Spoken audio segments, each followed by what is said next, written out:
თველი და ყურძენი არის ჩვენი ქართული იდენტურობის ძალიან ძლიერი ნაწილი და გარდა ამისა ეს არის შეჯამება იმ შრომისა, რომელსაც კახელი გლეხი მთელი წლის განმავლობაში ეწევა. მთელი წელი ვასჭირდება მოვლა პატრონობა, მართლაც შვილივით ნაზარდო კახელები რო ამბობენ ესეა და აი წლის ბოლოს მთელი არის შეჯამება მთელი ამ შრომის, ამიტომ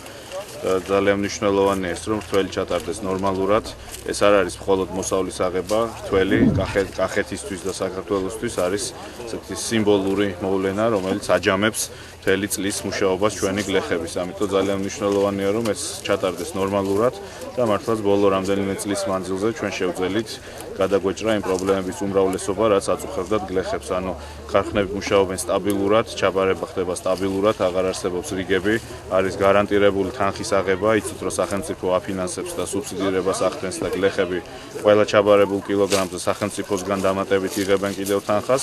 და პრინციპში ძირითადი პრობლემები მოგვარდა, მაგრამ რა თქმა უნდა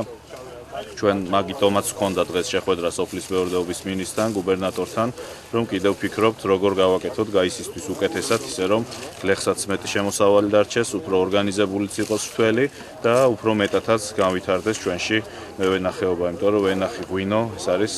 ქართული იდენტურობის, ქართული კულტურის ნაწილი. ამიტომ ჩვენთვის ეს არ არის მხოლოდ სოფლის მეურნეობის კონკრეტული დარგი, ეს არის ძალიან მნიშვნელოვანი თემა მთლიანად საქართველოსთვის და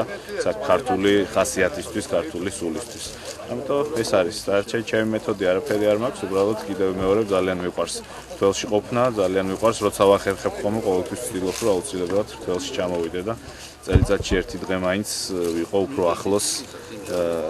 ვენახთან და ზოგადად სოფლის მეურნეობასთან.